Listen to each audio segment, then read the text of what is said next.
Hey y'all, it's Dalanie. And it's Katie, and this is Classical Black Podcast, where we talk all things classical music and being black in the profession. with trap beats playing in the background. Hello, everyone. Guten Morgen. Right. Guten Tag.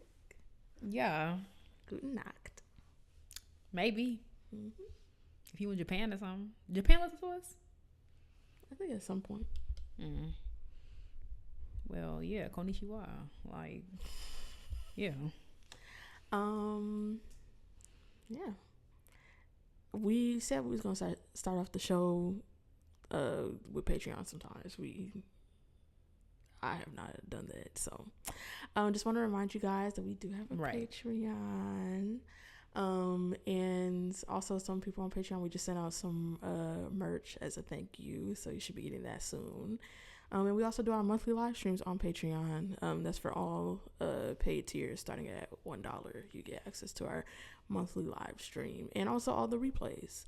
So yeah, it's a good time over there. Join Patreon.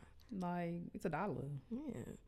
And our other tiers, we need to do another poll or something on there. But other tiers also get a merch discount code for our website. Like we said, some the top tier is free merch. So yeah, join us on Patreon.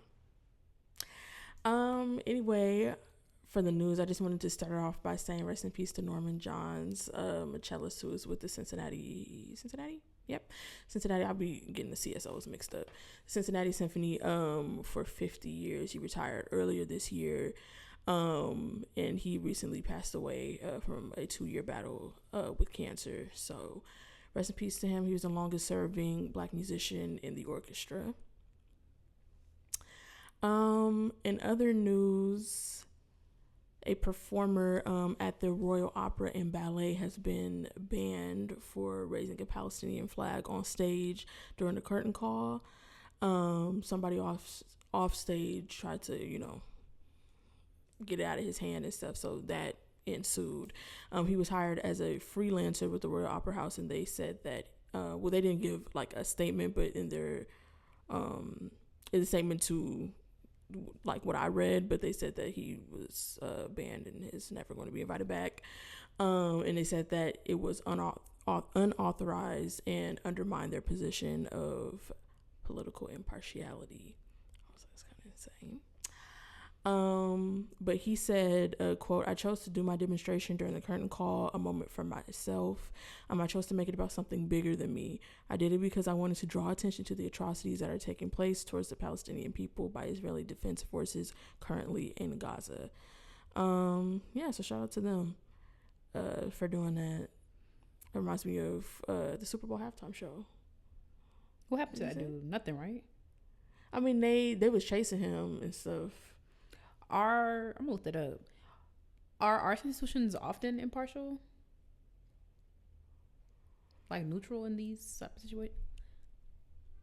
Because in America they love a statement or something.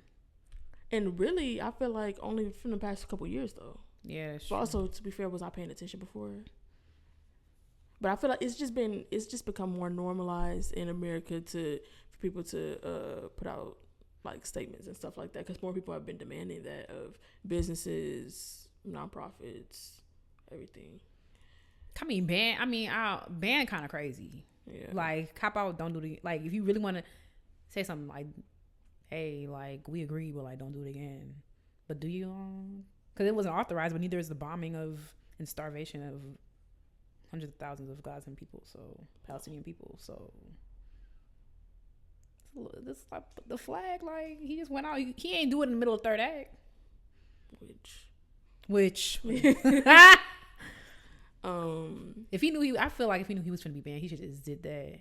You had to chase me around the stage. I just feel like banned is a little harsh. Mm-hmm. I feel like, especially, y'all love it good. Just doing classical music over here, especially the innits. Yeah.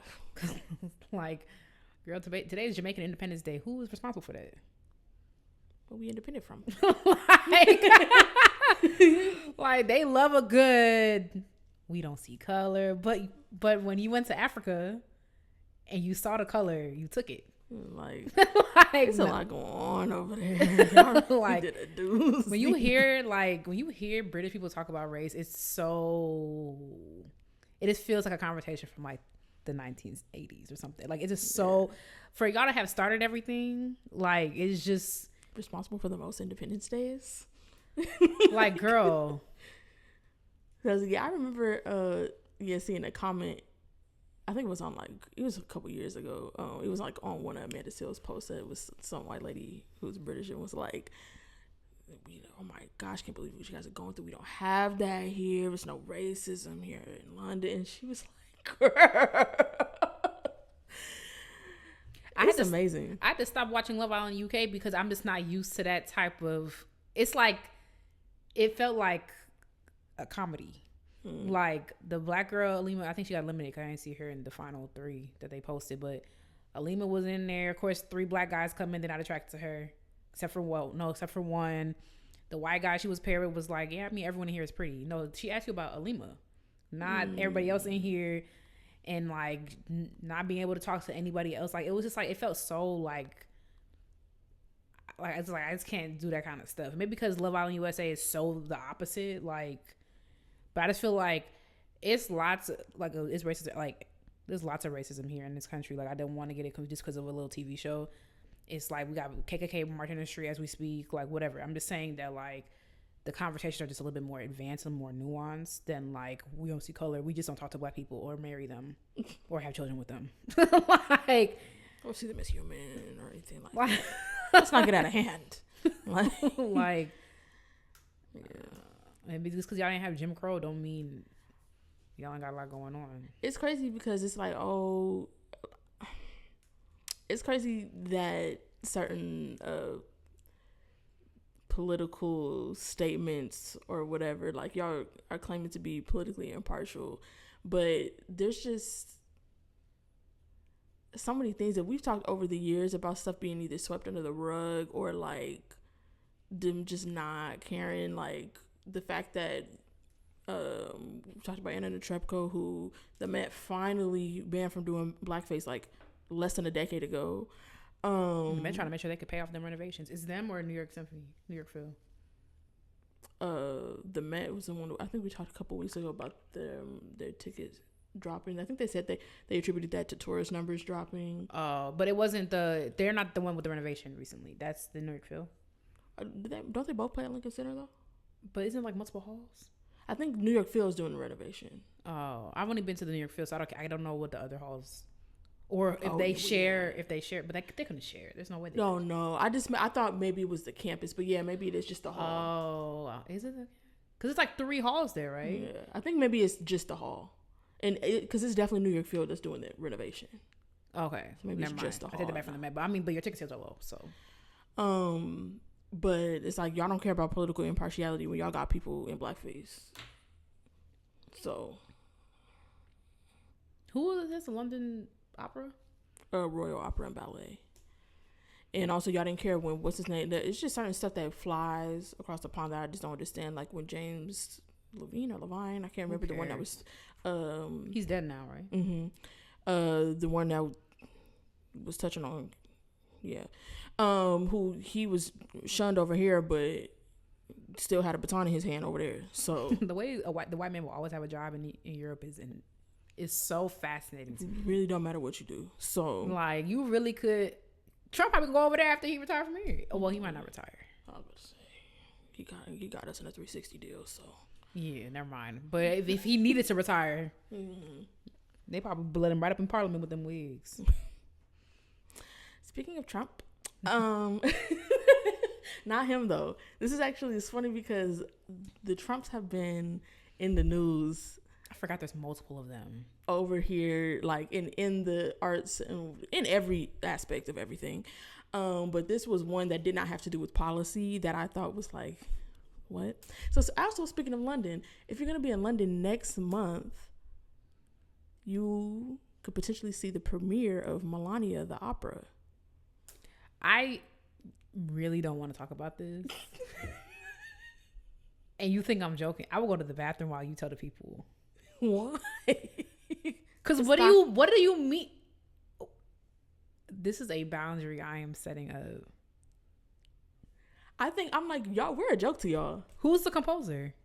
I said I don't want to talk about it, but now who was the composer? Well, this is happening in London. That's why I'm like, y'all are a joke. We're a joke to y'all. Of course it is. I mean, it is kind of hilarious. Like, yeah, it's supposed to be. It's a comic opera.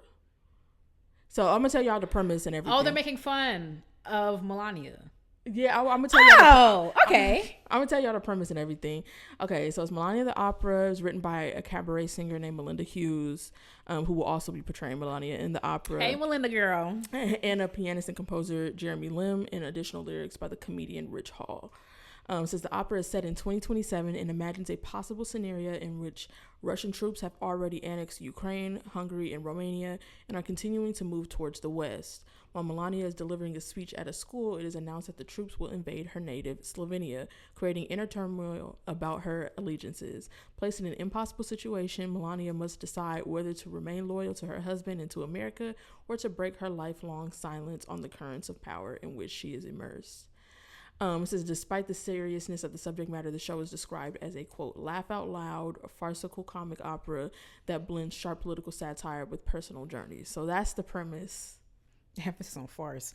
I mean, we could see how this gonna play out. We could just see what DJ Khaled doing. So we already know how it ends. That's true. Because I'm like, I never really thought about her home country and whether she cares about it. I didn't even know where she was from. Yeah, I didn't either. I found out just now. I thought she was Russian. I didn't think she was Russian, but I didn't know where she was from. She's a model or a nighttime dancer? I think she was a model at one point. And probably an escort, because I feel like that's how, like, you know, like there are women that be in that circle of wealthy men. Like that's essentially what you are, an escort. Yeah, I've never really considered that. Is she the composer? Yeah, well, she wrote the opera. Melinda Hughes. Yeah, that's her name, Melinda. I'm getting Melinda and Melania mixed up. Melinda Hughes. She said that Melania is elusive and hard to read. In some ways, she's more interesting than Trump because she's more enigmatic. It gives us permission to run with our imagination.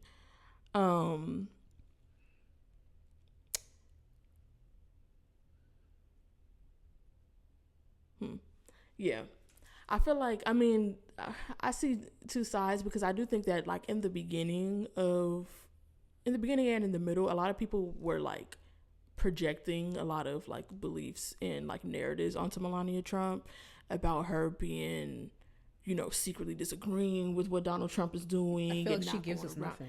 And I'm just like, sometimes y'all gotta understand, like, the women behind the man is also evil. Mm-hmm. Like, to be okay with this, because there's nothing stopping you. There's nothing keeping you there. Mm-hmm. You're rich. On your own, you're rich. Mm-hmm. And even if you weren't, you could be if you left him. You were his wife. Like, you could milk that to the day that you die. Like, she cool with everything he got going on. Yeah, she cool with it. So I think, like, I understand what they're saying. Like, yeah, she is. She's very opaque, like, very stoic, like, whatever. But it's like, also, she down with everything they doing. That's really kind of what it is. To the point, I don't even think that, I mean, even if this were to be a real thing that could happen, I just don't see her really. Would she even care?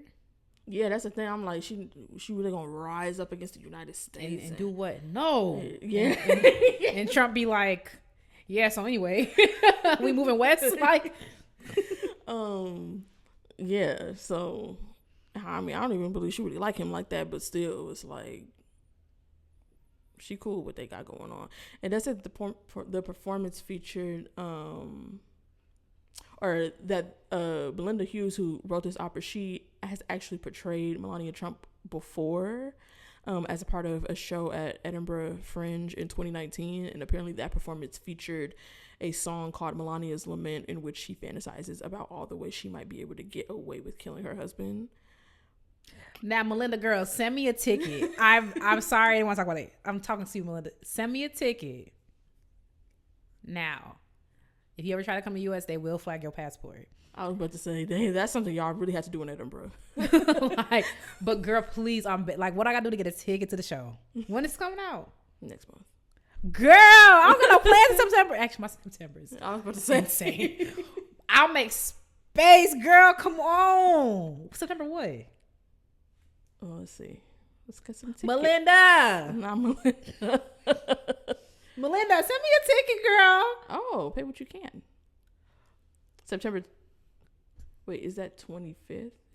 September 25th? Oh, I can't go. I mean, I can't really. I can't really go, but I could work around it. Melinda, you gotta Oh, it's short. It's a short opera. It's 40 minutes. Melinda, girl, send me the Sorry, Melinda. Do we know Melinda's gender?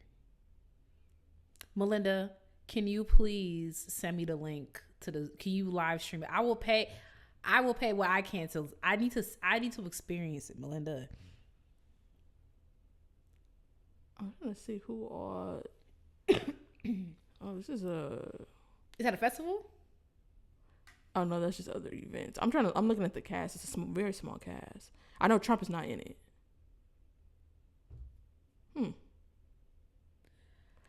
This is funny. Yeah.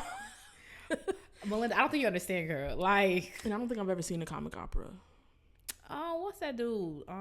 Mozart. They don't be ha ha ha funny though. Yeah. They just be like.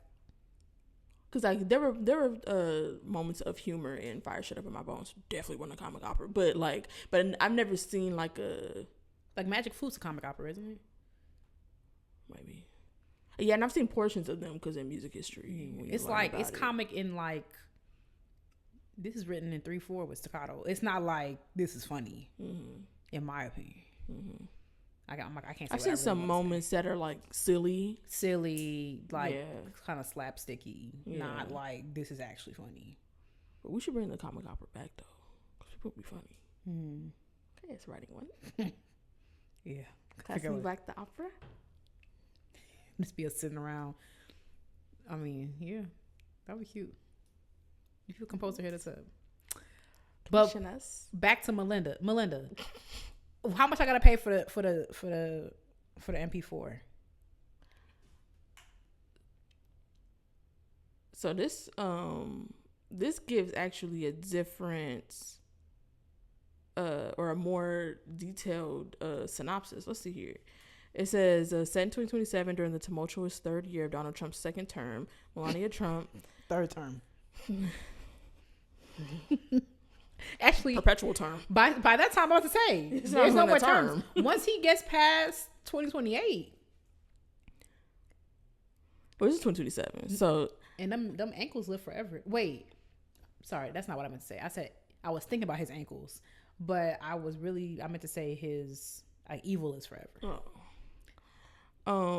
It says she's accompanied by her. It says Melania Trump, accompanied by her venomous personal assistant, arrives at a school to deliver a speech for her anti-bullying Be Best campaign. Go to hell. Meanwhile, the world is in turmoil. Russian troops, having already annexed Ukraine, Hungary, and Romania, are advancing westward. During the visit, news breaks that Putin's forces are invading Slovenia, Melania's homeland, with the White House issuing a statement, quote, "I don't care, America first." That's exactly something the White House would say also. It's a very unserious White House we have. It says Melania is ordered to leave, but she is consumed by fury. She faces a defining choice. Should she finally break her silence, stand up to her bullies, and remain loyal to her husband, or do what's right for the future of humanity? If she's not gonna lead a man, she's not gonna do what's right for the future of humanity. There is a strong language warning. It says all three characters say the word fuck. This word occurs 3 times during the opera. The word crap is used once. First of all, y'all so dang floppy back. You got to be warned about the word crap. The tea and crumpets are getting to y'all. And America's so raunchy because they will have dick on. Sorry. America's so raunchy. They showing cheeks and ass on stage. Like, what's that one? Oh no, that was in Germany or no, that was in Germany. The fried flesh. Oh my gosh, where they had to nun with her titties out. What y'all had going on? Or I don't know if it was in I don't know. It was somewhere in Europe though. I think it might have been in Germany. But yeah. Do y'all watch Bridgerton? UK girlies, y'all, because I feel like even Bridgerton is like they hunching on screen. I was watching something with someone and I was like, oh, like there's a sex warning in this thing, and he's seen it before. He's like, oh, there's no sex in it. And I'm like, oh, normally on Netflix they show everything except vag. Like, it's like, so why y'all even? You would never. That wouldn't even be a warning. It would have been like a come y'all. Like, babies come to this Melania thing if this was in America. Crap is insane. Like, I understand if maybe you wanted to you don't want your kids to come and hear the word fuck, but like crap. Some people just, I mean, a curse word at all. Maybe it's one of those that got a different meaning over there. Oh, like what they call cigarettes, you can't say over here. Do they still say that though? I think so. No way they walk around saying that. I know words be meaning different things, but that's just so. Or like how certain things mean, or just have a stronger meaning, like the C word over there. Although that's kind of I feel like that could be hit or miss. But like maybe 10 years ago. Because I remember that C word was a huge thing. Like, do not say that. I didn't know y'all was so fragile. Like, which kind of crazy depending on going back to what we were just saying, which I was doing. So, but they did pour all that tea in the water. They started crying about it. So, times were so funny back then because what do you mean all I had to do was pour your tea in the water and y'all started retreating? That's all it took. I mean, wow, y'all really give throw rocks and hide your hands. Wow. That's going on in London next month, Thursday, September 25th. When are y'all go and tell me how it goes? But Melinda, I'm serious. If this gets to Melinda, I'm begging you, girl. I need an MP4. I need something. A live stream, a little something. I want to see that. I feel like it will make me a better person. Like that's how I feel like that's how much of an impact it will have on me. Let's see. I feel like, I see. It just depends on the execution. I feel like. Oh right, I forgot about that. I feel like I don't want to read too much into it because I don't like how when people do too much on just hearing a synopsis or whatever, like seeing a trailer or something like that. Like, they're unreasonable people. We talked about last week how barbs are unreasonable. I remember when that First Ladies of Hip Hop documentary came out and Nicki wasn't in the trailer and they was like, Nicki, I'm like, first of all, that doesn't mean she's in the full she's not in the documentary at all. Doesn't mean they don't mention her. Also, there's like so many things that go into that. Mm-hmm. She's making her own documentary, so she probably would not want to participate in this. She might not have licensed her music. Like, there's just so much that goes into that. So like, I don't want to jump to conclusions, but I do find a little bit, like I said, should she do the right thing? Like, it's fiction, but I do feel like because she's been so silent, it's allowed people, like they said, to have more of an imagination when it comes to her. When I do think that when you hear hoofbeats in Central Park, don't think zebras. Like, she's probably just as evil as the rest of them. She may not be like the ringleader, but like for all intents and purposes, it's a distinction without a difference. So, but. Yeah, I mean, I think it would be if they do a good job. I think it could be fun. That's why I was like, could be funny. It could be. That's why I was like, it could change my life because I'm like, if they do what they're supposed to do based on the synopsis, it could be really, really fun. Mm-hmm. And how it's done. I mean, I will never know. I mean, unless Melinda gets back to me, which I'm gonna keep saying your name, girl. Maybe your ears will start ringing or something. But based on what it says, it could be fun. Mm-hmm. Well, that's the news. Let us know how it goes if you're in London. They don't want to talk to us no more after that. But I mean, because the more I think about you, the more I'm confused. The beans on the toast. I'm gonna try that because so many people eat it, and it's like the thing that throws me off about that. If it was our beans, I could see that maybe, but it's like a tomato based bean. They just got so much going on over there. Some of the stuff they be eating. But the chip buddy, I said I've been putting this off for rightful reasons. But like I was gonna eat like a British person for a day because they have something called a chip buddy where they put chips like the steak fries on bread in a sandwich. Why are you doing that? But that can't be bad. I just don't. Some people put potato chips in a sandwich, but there's other stuff in the sandwich. Wait, it's a chip buddy. It's just the bread and the chips and the mayonnaise. Nah, I love mayonnaise. Y'all throat goes over there. How you swallow that? I don't even know. I don't even know how that would. I feel that would feel bad going down. Like, I feel like it's one of them when you swallow. I feel like you gotta really force that down. You might have to eat that with supervision, just in case you choke on it. Supervision is crazy. But like, I follow a couple of British food people. One lady's lovely. She's Turkish. But like, I'm becoming more and more fascinated. I'm gonna do it. I just need to plan so I could figure out what day. But I just want to eat like a British. I'm so intrigued. Why are the peas mushy? Who decided to do that? And why does it have bright green? And why does it have mint in it? What? Yeah, like it has like, right. And you know, I don't really like mint. The fish be looking fine, but I mean, it don't really apply to me. So I already know what that would taste like because I know what brand. But like, I will buy it. But I'm just like, the beans on toast just don't make sense. The chip, but I'm very curious about making vegan blood sausage. And also, does it just taste like iron? Like when you cut yourself and you lick your wound, like is that what it tastes like? I think so. I mean, some people say it tastes like that, but there's also like stuff in it, like rice and grains and stuff that's in it.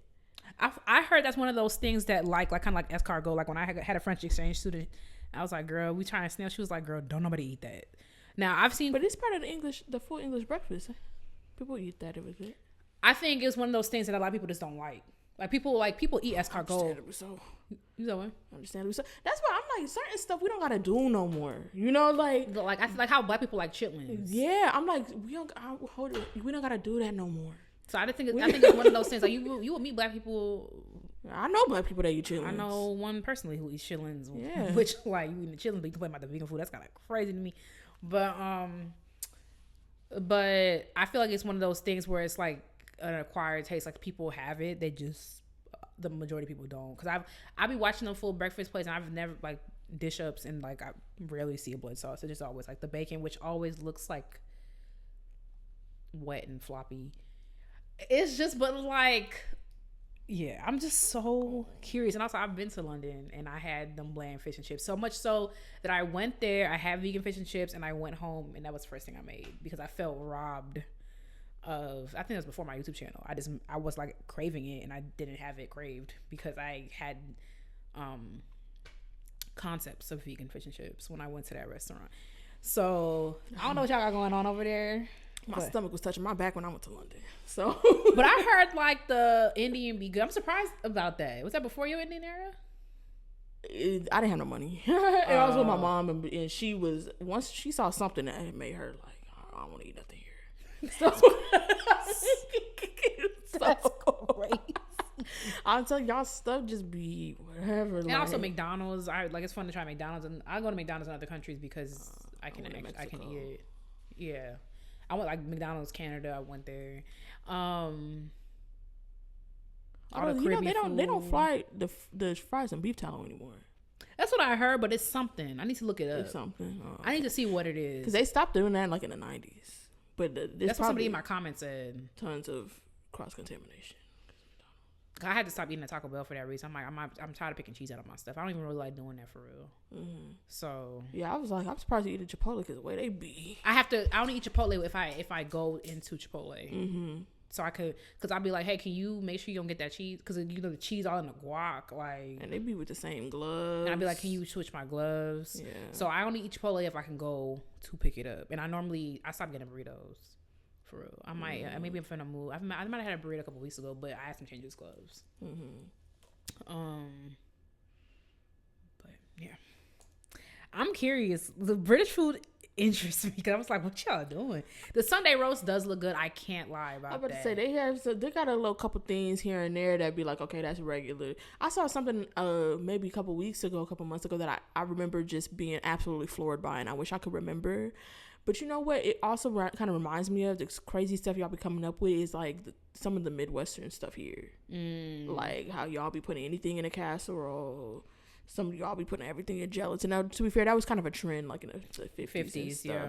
But like some of the stuff y'all still be on. Cook for themselves.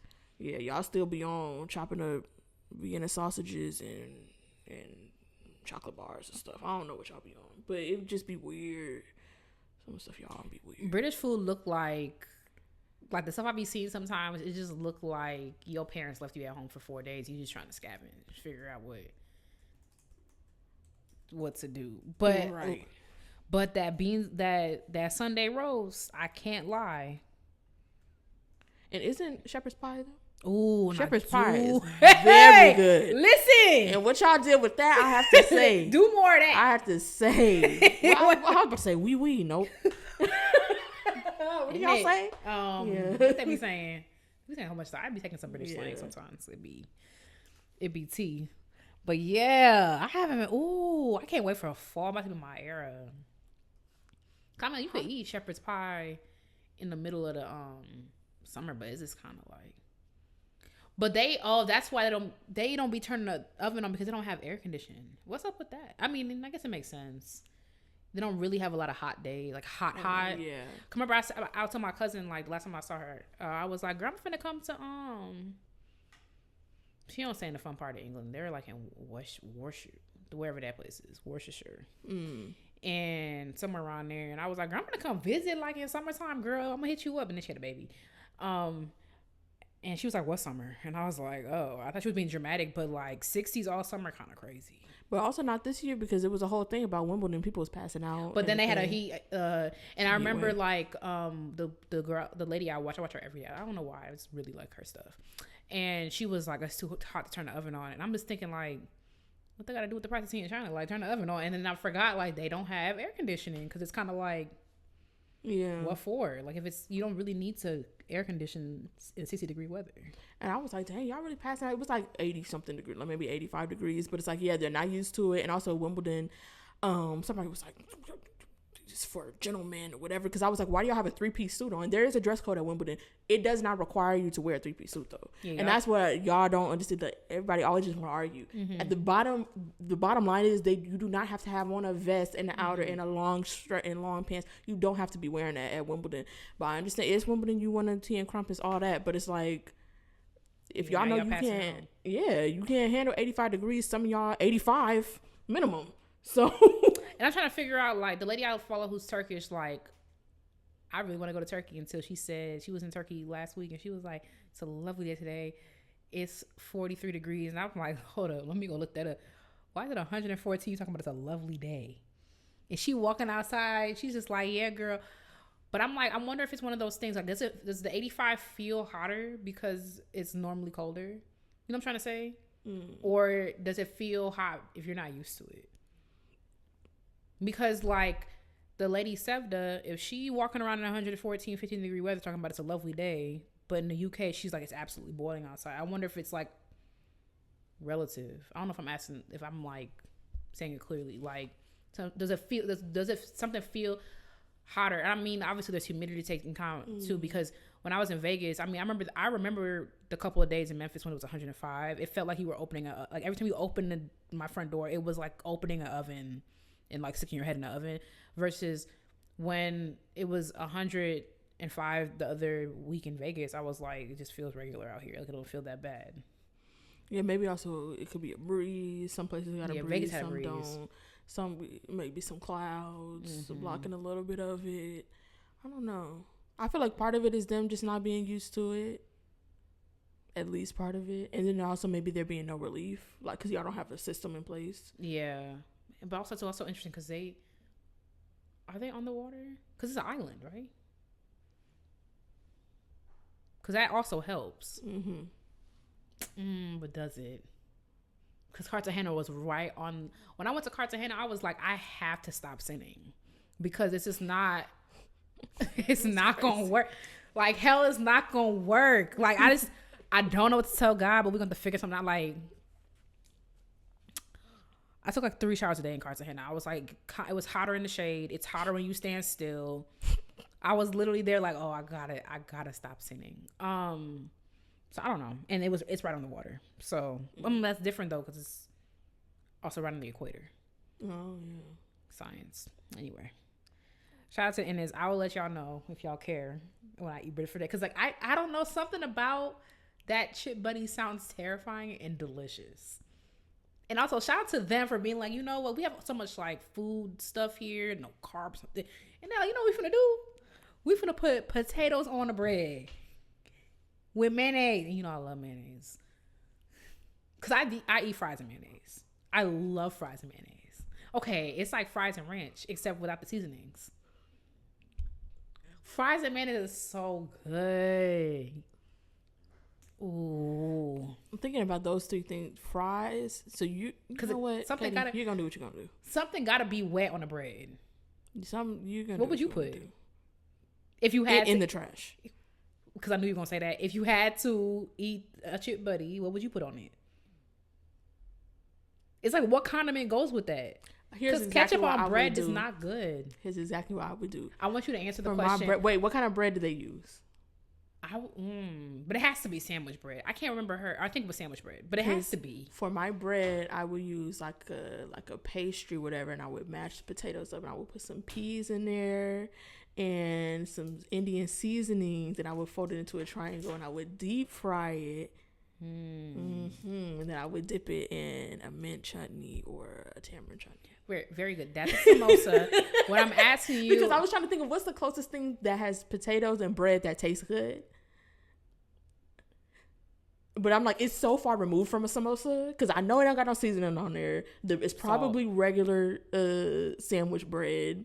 Y'all fries probably soggy. It got mayonnaise. I like soggy fries. Now I do also. I forgot that. Okay. Man, different strokes. Okay. But what I want to say is that I also enjoy a crispy fry. I don't be down to the restaurant and be like, y'all sit this outside for a second. Like, you said that you do that sometimes when you get your fries. Now, when I get them delivered. You said you get them delivered? When I get them delivered, I will continue doing what I'm doing. Like, because normally I try to time it with like my bedtime routine, so it can be the last thing I do. I want to eat my little food, watch my little show. So if I get it delivered, I'll let it sit while I continue to wash my face and stuff like that. I can't lie. Now, I also enjoy a crispy fry, and some fries can't be soggy. A waffle fry can't be soggy. It can. A crinkle fry, which you hate, can't be soggy. I think it's just, I don't know why I can't with those. But I do love, and I also put my fries, so I get them delivered, I put them in the microwave. Because I don't know. It's just something about it. It's just something about, I want some now.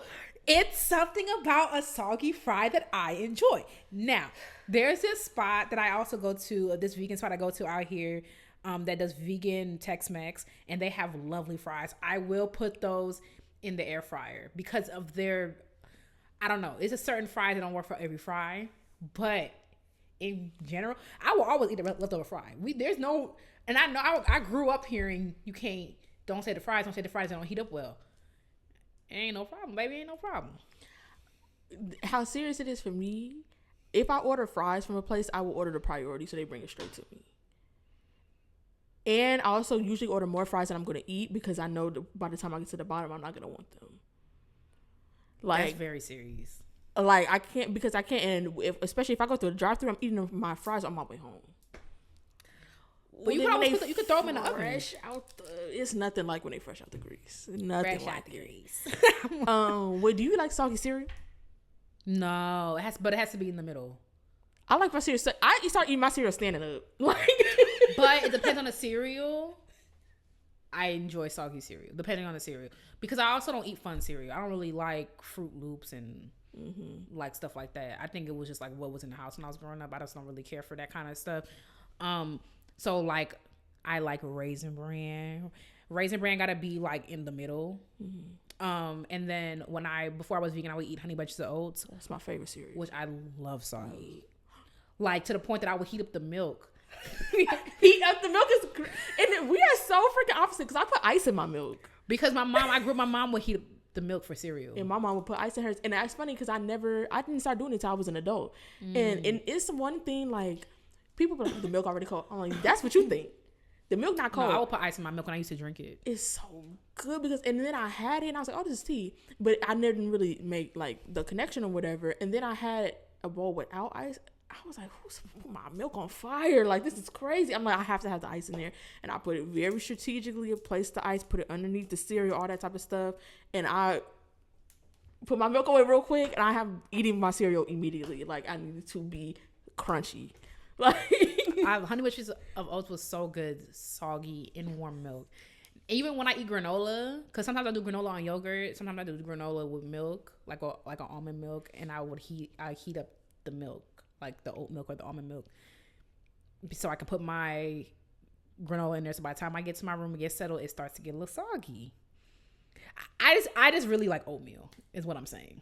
I was about to say, yeah, why not eat oatmeal? But also, we like oatmeal on the opposite sides of the spectrum too. I don't like my oatmeal super dry, but I don't like it I know how you like oatmeal. Yeah, I like porridge. Yeah. I don't even really eat I don't really even like, because even like the packs of oatmeal or whatever, like I still make it into a way. I end up turning it into porridge. I really just like a porridge.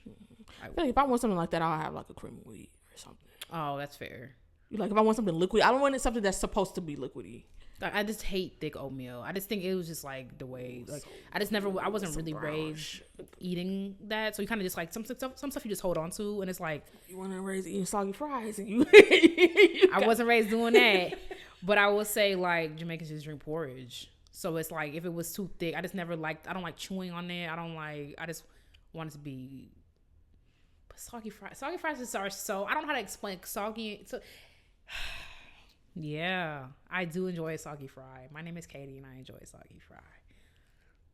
And that's why. Oh, you know what? And this reminds me when we did that thing. Where I was on your YouTube channel, and I had to make the vegan deviled eggs, and I forgot to.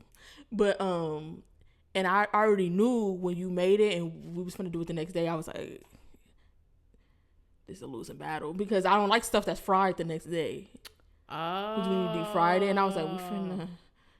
But you eat tofu? With the leftovers? I don't remember that clearly. So when I asked her to make, like, I was going to challenge her to make something vegan, and I said deviled eggs. What I thought she was going to do was the agar thing. I thought about that, but I was like, I want to do it like, yeah. Yeah, like more her way. So she made like a deep fried deviled egg thing and added like a tofu thing. And I remember when she fried, I think we did it either later that day or we did it the next day from when you made it. And I was like, I already know, like, I don't like if it's fried, I'm going to want it to be crispy. And it's not going to be crispy if it's been sitting in the refrigerator overnight. When I fry stuff, even when I used to eat chicken, like I like it cold the next, like we just like, you know what I'm talking about, like a little fried. Like when I fry tofu, I love eating it cold the next day. So the skin is. Yeah, and I liked fried chicken the next day. Like you eat it cold. I'd have done a great pre-refrigerator. But it wouldn't be cold. I'm saying I would have done really well. Besides like the racism and the Jim Crow, I would have done really well like in the 1940s. Wait, but how? Because your food wouldn't. Oh, because there's no refrigerator. Yeah. You know what I'm trying to say. I don't mind. It's not for me. Fried chicken is not like fries where I wouldn't eat it cold. I have eaten fried chicken cold. It's fine. It's not the most amazing thing in the world. Especially if it's fried well, it might still be a little crispy. You know. But you can heat it up in the oven when you like the fried thing, and it's still. Yeah. Although I don't feel that way about fries. I've never had fries reheated that I've liked as much as the original. I'll never race a fry. Ooh, I don't know. What else? You like your socks wet too? Katie the type when she washing her hands, she get a little on her sleeve. Just I hate the way I feel. I was surprised. I don't know. Y'all let me know. I'm gonna be, y'all don't put mayonnaise on your hot dog. So what do you put on the bun? I just don't understand. Y'all wanted to fight me. What do you put on the bun? What do you mean? You need something for the bun. What, like something to put on the hot dog? Because the hot dog is going onto a dry bun. But then you put your condiments on it and it's not dry no more. But you need to put a little mayonnaise on it to just, lubricate the bun. Mayonnaise on a hot dog. I feel like people who say that, have you tried it? You don't like mayonnaise? I don't like mayonnaise or hot dogs, actually. I know this. Mm-hmm. I don't mind the hot dog. Why do it taste like that? I don't mind the hot dog. I prefer hot link. I do a bratwurst, but I prefer hot link. I don't really love vegan hot dogs because I had some on the 4th of July, but they. Just remember my mom bought me some hot links. Where are those at? Anyway. I love condiments though and sauce. So do I. I love a condiment but that's not a situation. I'm not so far. Like some people like Jason who don't like mayonnaise in stuff. Like I'll do mayonnaise in stuff. I'll even do like a spicy mayo. That's why I have mayo. I have mayo in there, but that's to make a spicy mayo. Or I'll make a pesto mayo. So I'll do that. I'm not so far gone, but it can still taste like mayonnaise. Like just straight mayonnaise. and I love ranch. If I was just saying that, if I were president, every restaurant in America would have to use Wingstop's ranch recipe. Everything, because what do y'all do? Stop the madness. Chili's, I remember Chili's having good ranch. Yeah, there's a couple like restaurants like that have that ranch. It's just that buttermilk ranch. It's so good. Like, let's stop the madness.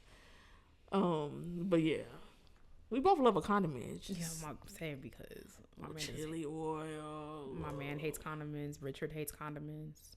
It's just so. How stressful. You not like? It's just so.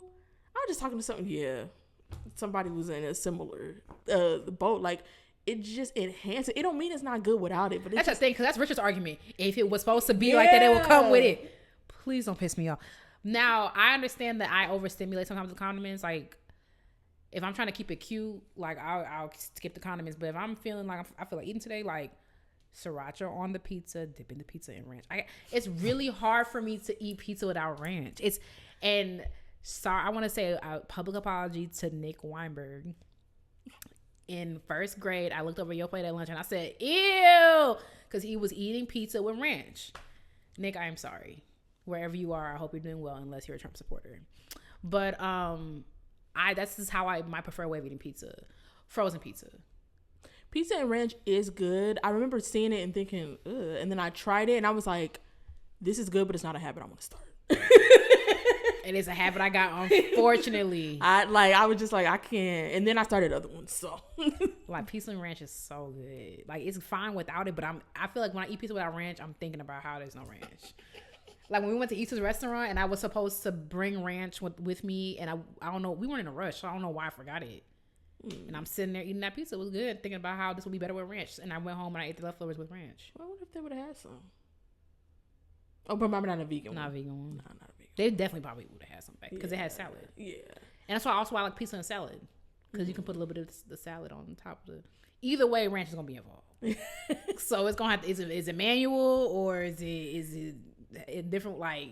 And it can have some variation. Like, I don't understand what y'all don't like. Kind of. It also adds variation. Like, I was talking to somebody who was not from America, and I feel like, and also the level of customization that we have in our food, I realize is an American thing, which also just really tracks with the culture here. Is very individualistic, but like the way you can choose your level of spicy, all that type of stuff is like very American coded. And I was saying, like, I had made something. I was like, I like hot sauce on this.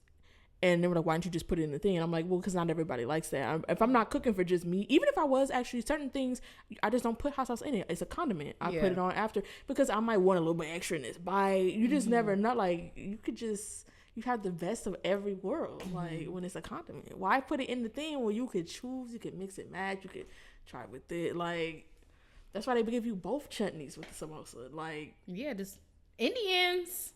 Like, y'all ate that. They got so many. So the raita, the chutney, yeah. I love me a condiment. I haven't had authentic Indian raita because it's not vegan, but like, I want some Indian food. Last Indian spot I tried though was not good. I said, what y'all? The one in the Bay from Indiana? No, it was here.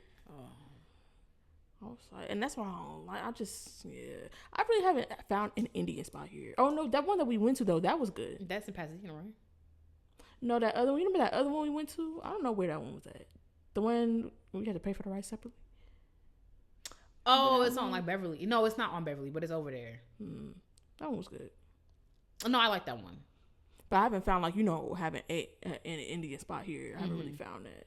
Indian food be kind of expensive too. I just remember the last place I went to, it really pissed me off.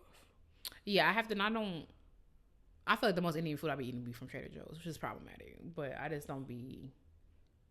I think that's why I haven't been like, oh, let me go get some. I had some biryani last night. What's Indian food? All right. So, well, basically that was intermission, but let's do the actual intermission. So we're going to play a game called Breaking News. I was inspired by Big Brother for this. I thought it was a cute little challenge. Big Brother be stressing me out because I just could never do that. But anyway, if you want to talk about Big Brother, let me know because I got many opinions. The game is simple. All I'm going to do is read you a story. At the end, you tell me true or false. Okay. Okay. Breaking news. This just in. A wild brown-haired bullfrog with a white stripe Wait, no. A white bullfrog with a brown stripe. Or was it stripes? Wait, now I'm confused because I had a tadpole with blue stripe. Or was it a green stripe? No, it was definitely a blue stripe. Anyway, a wild bullfrog in Rochester, New York, not Minnesota. A common misconception, by the way, because one time I was booking a flight and I almost went to Minnesota, but was trying to go to New York. But I kept them straight because Rochester is up to the left and the other is up to the right. But anyway, a wild horse in Rochester, New York was last seen on Gibbs going north, but the street runs out, So then it went east, then north, then west, then south, then east, then north again. And it's so strange because attached to the frog was a note that said, please return Tovin to his rightful owner. So Jimmy Jack Johnson tried to catch Tovin, which was weird because for such a big frog, he wasn't moving very fast. He went the same way Tovin went, left and right, then left and right. When he found them, he said, wow, what a big frog. But like not a regular way you would see a frog, but a frog on a bow. Wait, huh? Oh, that makes sense because why would you find a frog in Rochester on Main Street? Okay. True or false? Girl, what? Would you like me to read it again? No. I don't know what you're talking about. Like, I thought you were going to read me like a headline or something. Yeah. A frog was That's found. not a headline. A frog was found. It's breaking news. A frog was found in... I don't understand. Where did you even get this from? I wrote it. It's intermission. I always do the intermission. You wrote it? Yeah. Why you write it like that? Want me to read it again? No. But why is it written like that? To confuse you. And y'all see how she do? To be fair, it's not really my fault. It's from Big Brother. I thought I don't even know what that is. I thought that challenge was so cute. What is Big Brother? It's like that reality show where they live in a house for 3 months with no contact to the outside world, and like someone gets voted off every week by the house. But like, what's the point? Misery. Oh, to survive Big Brother. Oh, because there's like a Big Brother, like someone is talking to you through like the speakers and stuff. Like the idea of like Big Brother. Oh. True or false? I feel like that would be something that I would have to see to understand the context. This is not even like this. Sorry, what? Of like why it's like that. Like I don't understand that. Okay, so to simplify Big Brother, what happens is there's like 17 people in the house, or maybe it's 16. Anyway, and every week a head of household is picked, and it's like a bunch of like little manipulation stuff. It's all about friendships and breaking a bond, but there's a lot of backstabbing as well. So it's like I'm new to Big Brother, so I'm also confused because it's like I wouldn't trust anybody in here because everyone is like.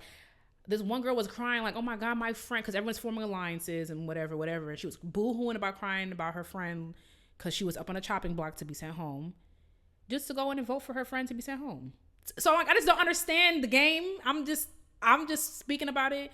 And every time I post about Big Brother, people clarify for me. I just don't get the point. If everybody stabbed me in the back, how can you trust anything? How can you, whatever. But anyway, there's a head of household and that person decides 3 people to be put on the chopping block to be sent home.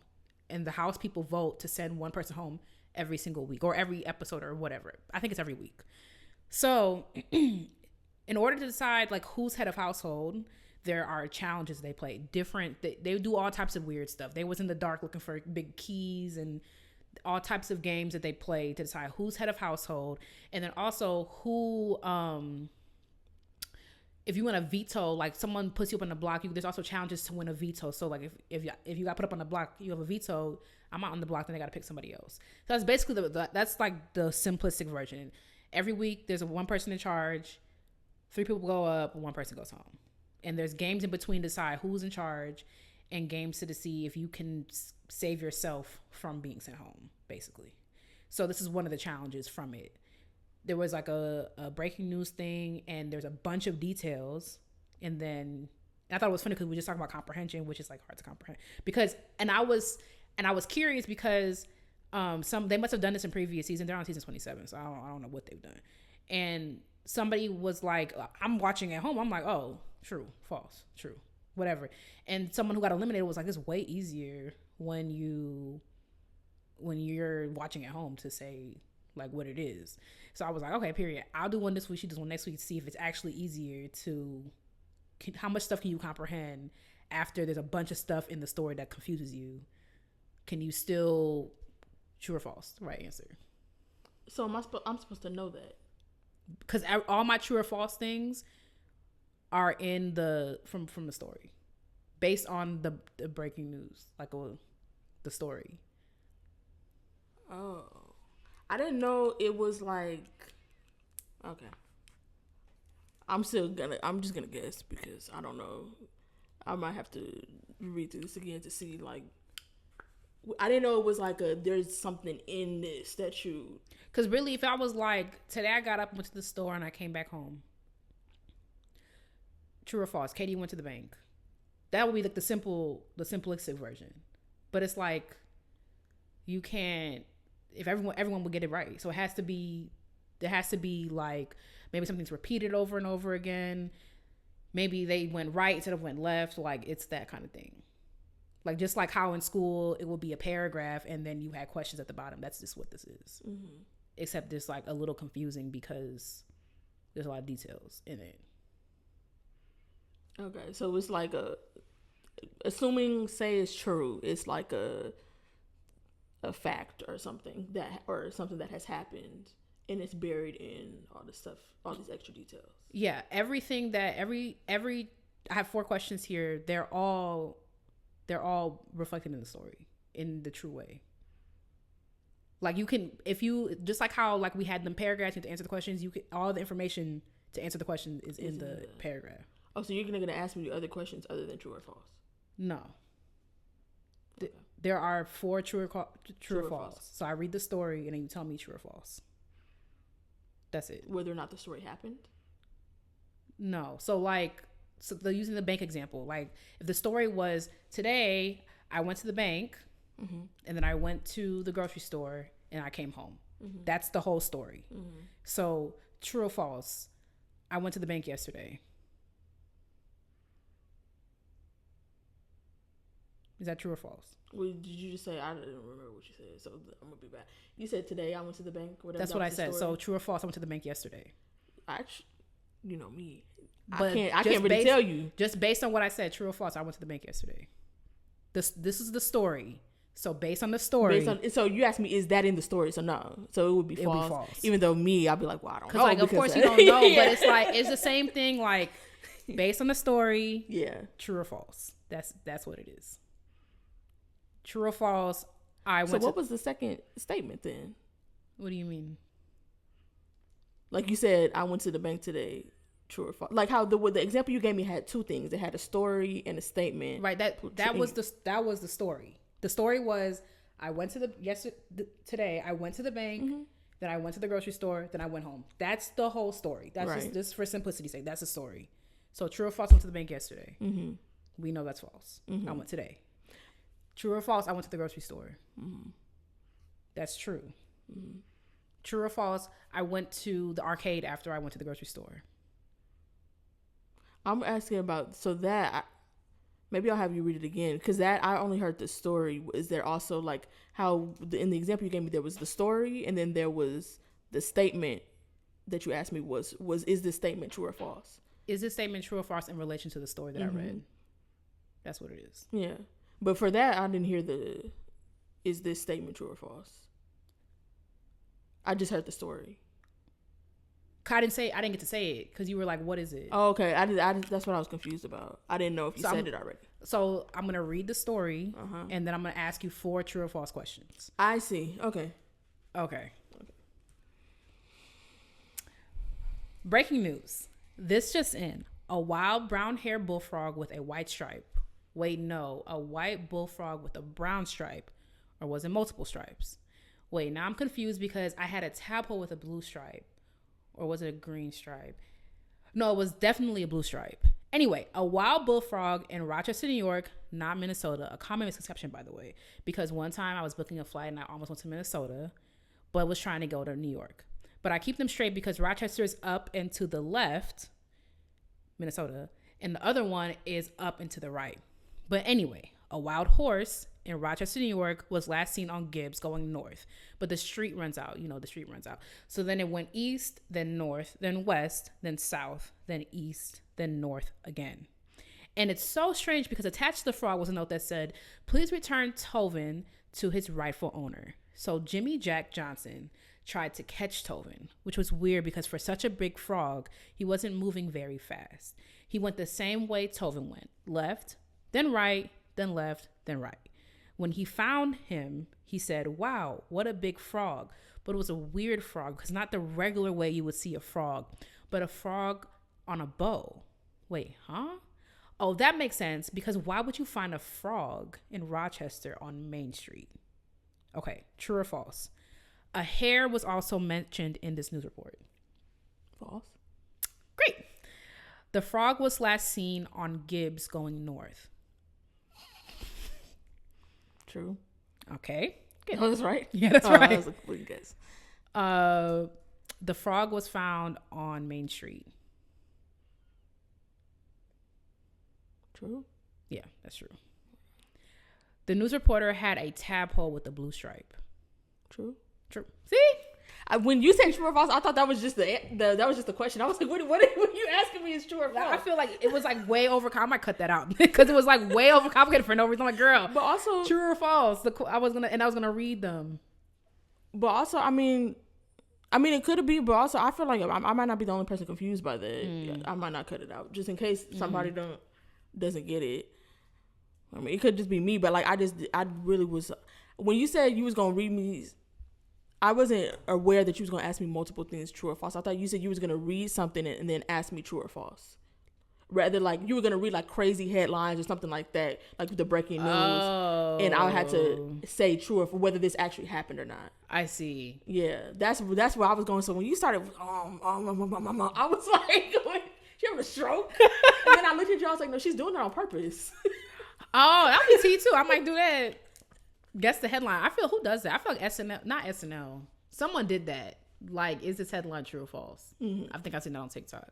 That would be T2. But no, I meant like this game is called Breaking News. So I think because like I be thinking about like sketch games. I'm like, not sketch games, but like improv games. It's like I went into it be like, this is a game from the beginning. So I was like, yeah, you don't get it? That's how some people be talking for real though. Yeah. And I thought it was like when I saw it, I could see how like when it was happening, you're like, wait, what's going on?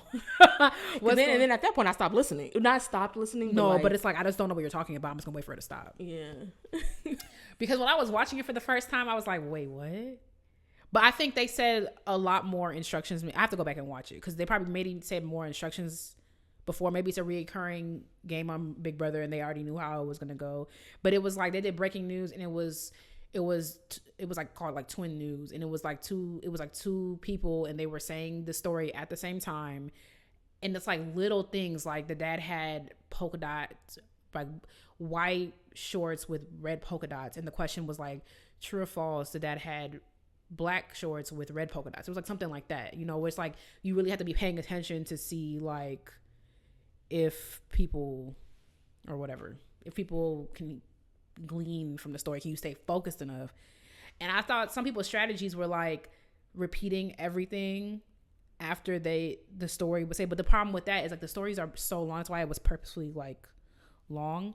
The stories were so long, and it's like I feel like when you're actively like, it's like it just kind of like makes it harder to actually remember than to just listen. But I mean, everyone has their own, because the black girl got eliminated. It was between her and this other girl to be head of household, and I was really hoping for her to be head of household, but she was like, I'm like, she gonna forget.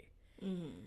But I want to see. But I won't ask you to do that next week. Don't worry. Once you started with the North, but I was like, oh girl, I'm definitely not gonna remember those. And when I was writing the true or false, I was like, I'm not gonna ask for one of those because there's so many that put too many in them for there to be it to be reasonable to ask you to remember.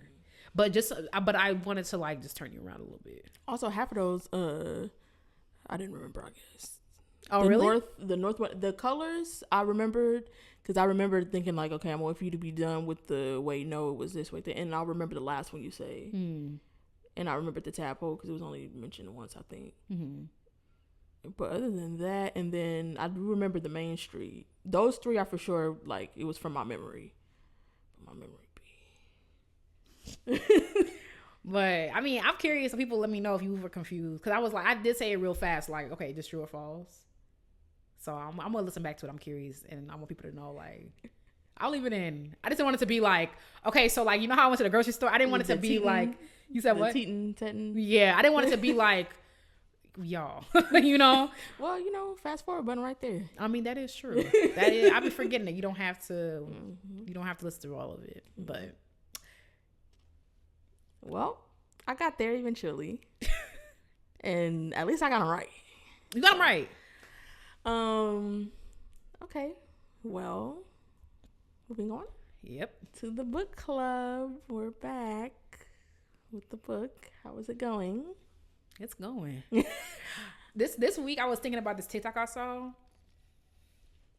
where this nigga was ranting. Sorry. I really be trying to like not say the N-word. We also gotta figure out how to change that whole rating thing on because it say we clean, and we've talked about dig, titties, niggas, vag. Like we said so much stuff in this episode. We cannot be marked as a clean podcast anymore. At least not blanket. Like, because some people you can put it on an episode is explicit. I don't know how to do that though. Yeah. Don't play in your 5th grade general music class at all.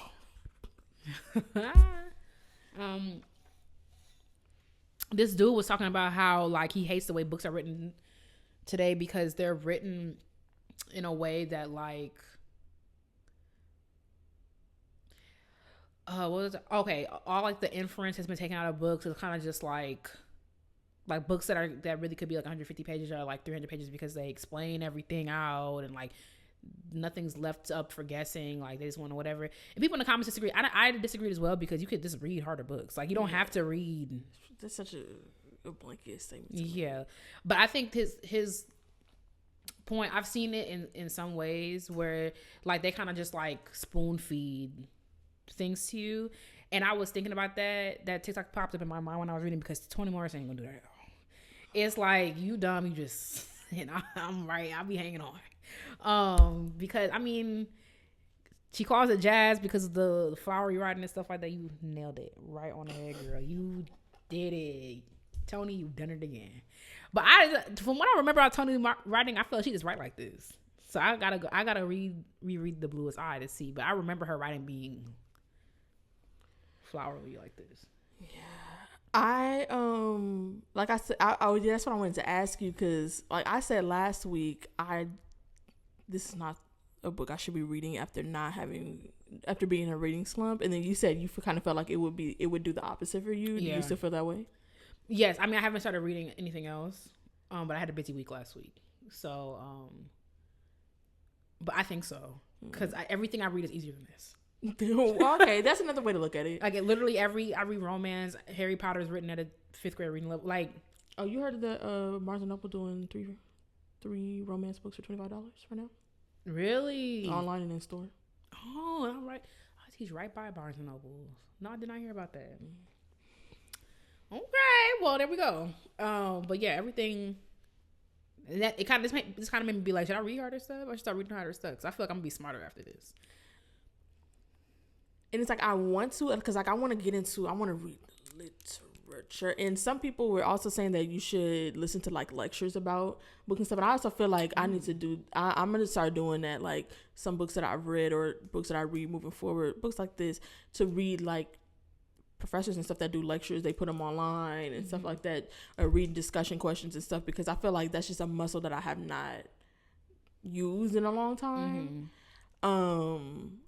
Because I just feel like that, and also the fact that I be procrastinating. It's like some stuff I'm just like, I don't know what you're talking about, but I gotta keep reading because we keep recording it. Yeah, no, I feel that. I feel that 100%. I mean, I will say when I was reading this last time, don't nail me to the cross, but this is gonna sound so bad, but I'm gonna say it out of transparency. Shout out to Toni Morrison. Your legacy's amazing, all the things. But reading this and having to like, it was just something about being up at 11 p.m. last night, reading and having to reread because I don't know what she's saying and who, and then the POV keeps switching. And I'm like, this is why I didn't really like to read before. Like I was like, oh, give me some Kennedy Ryan stat. Like, I need to read what I like to read. It's brought me back to high school when I hated reading. Like, listen, Toni Morrison State, please don't come for me. All I'm saying is that shout out to the girl, like, whatever, but it just brought me back to that. Like, I'm on page 121. Miss Oberman said we gotta go to page 158 by tomorrow. Like, it's 11 p.m. Like, that's what it felt like. It felt like I was in my childhood bedroom, like, trying to read, not understanding for real, but she might call my name tomorrow in class. Like, that's what it felt like. And it's dancing, you know what you're talking about, and I still gotta do my chemistry homework. Like, that's what it felt like. It felt like that. It do feel like that. That's why I said, like, book clubs be hit or miss. That's why somebody asked me if I was, like, gonna start a book club, and I'm like, I just don't want to have that feeling on a regular basis. Like, I just want to do what I'm doing. I feel that. I feel like I don't normally feel like that. I haven't felt like that since we started this book club. Yeah, me neither. And I also only read, like, little cute little stuff. Like, I don't read nothing that stimulates my mind. I mean, and that's not even fair, because, like, Kennedy Ryan's, I really enjoy her writing. I think it's beautiful writing. Like, I read one of my favorite books I've read recently, The Midnight Library, was, like, very beautiful writing, very all the things. It was like, but, like, I don't read no. Yeah, like this, I feel like, I feel like what I like to read is somewhere in the middle of this, and like what that guy was talking about, I do think, like, it depends on whether the person is a good writer. Yeah, people were like, you just don't read good books. Yeah. Which I was like, I don't mind some of what she does with the flower stuff, but not, it's a bit much for me, and also for the fact that I have not been reading, and so I feel like having not been reading and having to reading a lot and having to read faster than I usually do, and then having to read denser than I usually do, like, and denser than I have in a long time, is, I feel like, girl, what's going on? And it kind of reminded me, like, it was funny because I went to my writing group, and this guy put up the script that was just so, like, the idea of it, I can place business not there, but, like, it's just something that needs to be talked about diaspora wide. And his action lines were just so, like, vivid, and, like, and all that's, it's the whole show don't tell thing. Like, most of the things that happen in the script happen in the action lines, because it just gets too talky if it's all dialogue. And it was just such beautiful poetic writing. And someone was like, it's too much. And I was like, say more about that, because, and he had a point. It's like, how, like, some of the stuff he writing is like, some of the stuff he wrote, it's like, how are you gonna shoot that? Like, you can't even, some of the stuff he wrote, it was beautiful, but it's like, how will you, from a director point of view, he was saying, I'm not a director. He was saying, like, I wouldn't even know how to shoot something like that. And then I came home an hour later and read that stuff, and I was like, it's not a script, but it's like, everything Toni writes is this, and I always feel like I'm coming up for air when it's just like, girl, give me some dialogue, give me some, give me a paragraph break. I'm not the only one, because I just felt like, damn, I'm stupid. Like, I came back from that and I was like, it's too much. and if you a Toni Morrison scholar, like, baby, like, I might be too dumb for you then. Like, I live for a paragraph break from Toni. You had time to be a Toni Morrison scholar. It's just a little bit different. Like I said, like, this is a book I would like to not read on the time crunch. And also, part of the time crunch is my own, because I procrastinated. But, like, I feel like if I had, some time to reread and all that type of stuff, sometimes I can't. Mm-hmm. I was reading today, like. I mean, I was reading today too. I feel like there's two people in particular that will call it procrastinating in my life that I ignore when they say it. But I planned my week out, and I know, like, I'm allotting this day for this. Like, I knew I was gonna read last night. I knew I was gonna read this morning, and it was gonna get done. And it was like, and I was filming today. I don't have all day either, so it's gonna be what it's gonna be. If some of it says bloop bloop blorp, like, this ain't an English podcast. But I think this is good. I want to read more literature, but I feel like what I'm worried about is it bringing me back to that podcast, because I didn't feel that way last week, but something about last night, me feeling like I'm right back in the house, in my bedroom, trying to finish this by tomorrow. Like, this type of stuff that I did not like, it made me not like reading. Oh, yeah. I didn't become a reader till way later. I've talked about that way later, like around 25, 26. Not that late. When did I move to Memphis? No, I was a reader in Rochester. Was I? But definitely when I got to Memphis. So Yeah, like 20. I didn't come read it until recently, for real. Like 26, 27. So, like, and I be reading fun stuff that I like to read. And, like, I'm not saying this is not fun. Well, it's not. Like, this, like, she got a lot, Violet got a lot going on. Joe got a lot going on. But, yeah, it kind of brought me back to that spot for a second where it's like, oh, that's why I didn't like reading when I was in school. And I do feel like it depends on the writer too, which is why I'm like, yeah, I want to explore. I want to read more classics, Black classics. I might throw in but Black classics, and having read some, I don't know. Having read some, I know that like, yeah, that it's just a particular type of writing. I think Bell Hooks is also Bell Hooks is so referential in her writing too, not in a bad way, but she reads a lot. She says she reads a book a day, and you can tell because the whole thing what's that thing called? See, look, getting dumber. What's that thing called at the end of the book? Not an index, the other thing. Oh, the whole thing is that. Yeah. Now, what is the reference? Not is it reference? Sometimes it's references. Sometimes it's a bibliography. Sometimes the bibliography. Yeah. The whole page is the bibliography. Yeah. It's like, girl, what you think? Yeah. Okay. It's very referential. Like she be like, and so and so says this, and so and it's really like it kind of gives anthology a little bit. It's like, girl, what do these people know that they stuff in your stuff? That they stuff is your stuff. No, T, I don't want to talk bad about the dead, but golly.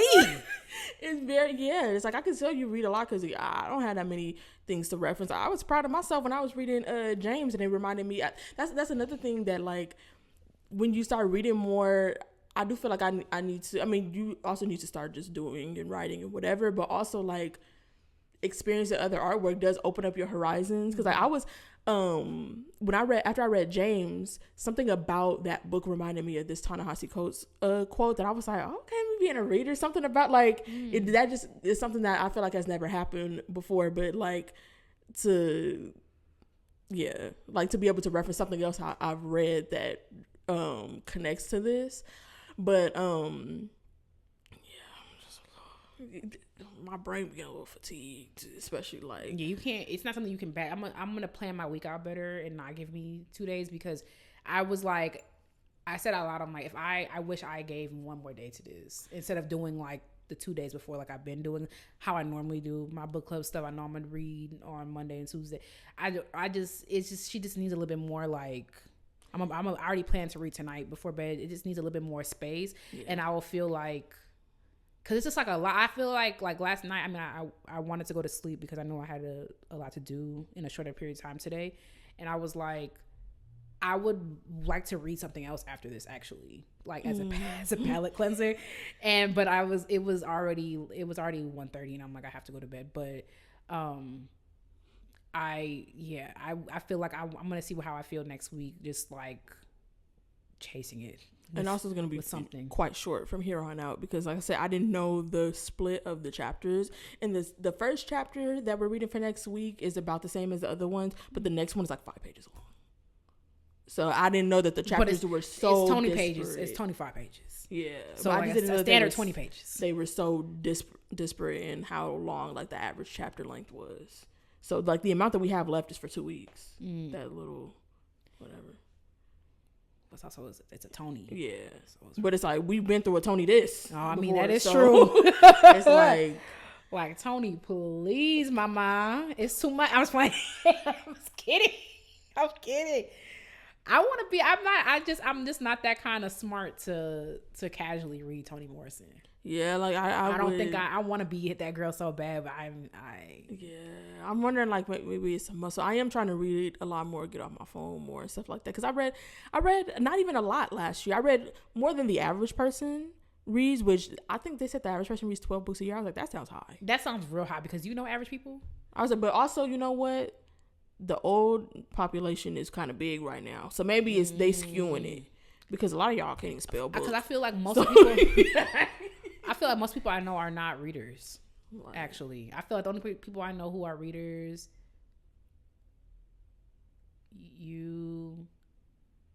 Richard. I feel like I know. Yo, man. My man, like 3. I know 3 readers. What was your mom?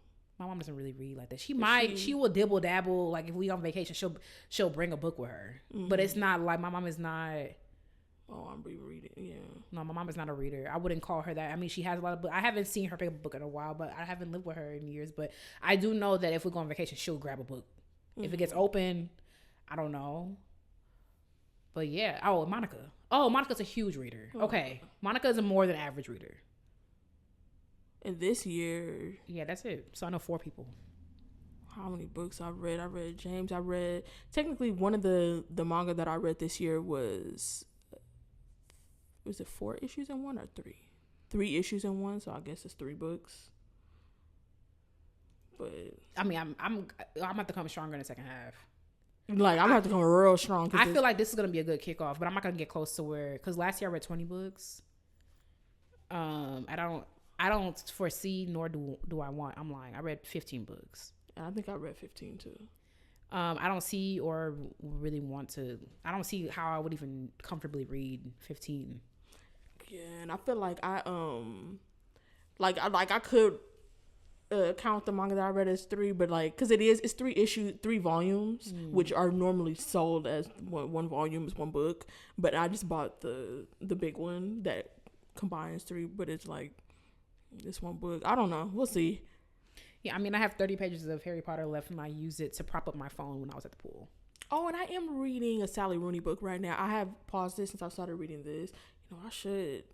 That's just a refresh. No, but I do feel like I just plan on reading tonight, and I'm going to. I have a lot of outstanding things. I have 7 outstanding books, and I'm about to start forgetting what's going on. So I will dabble in that. I did read a bit in Colombia, like quite a bit, and to the extent to which I don't know readers like that. I'm just not surrounded by readers. Allison, we were at the beach club. It's 9 a.m. We here till 5. I'm whipping my book. We can't TikTok the whole day. Like Allison was like, Nadia, Katie's so annoying. I'm like, I can't even read my book. I'm not even like reading it for attention. Like, nah. I'm so learned. I'm at the beach club, cooler than you. I'm just like, oh, you know, whatever. Katie's so annoying. Like, but yeah, I'm gonna. I feel like this is gonna bring me back into it, mainly because I was like, yo, let me get back to it. Shout out to Toni Morrison though. She the GOAT. Like, love you, mamas. Don't come haunt me because I like the book. I'm just saying, the word count high, and you put so many of them on the page. You don't like. She hates a paragraph. Some of this, yeah. I just feel like I don't like my head's starting to hurt or like that. I don't know what's going on, and like it's also the time crunch that I'm like I can't go back and. And I really hate. Well, I don't know why she did that. You know when Joe was telling his side of his origin story, and like she just kept putting quotes. That I don't like that. What I didn't like more than that was before when it was the Violet one. I was like, wait, so because that made me think. I was like, oh, has she been narrating this book the whole time, and it's this Violet in that one? That's what I wanted to think, but I don't think so. But because then when it went back, I was like, no, that's not it. Because I got curious and I was like, I looked it up, and it was like the narrator we'll never know who's narrating the book. Okay. And I felt real smart for like 3 seconds when I was like, but that Violet and that Violet and that Violet. I'm like, okay, so there's the Violet who be cutting up, and there's the Violet who is, I don't know what to say without whatever, who feels like herself. And but I'm like,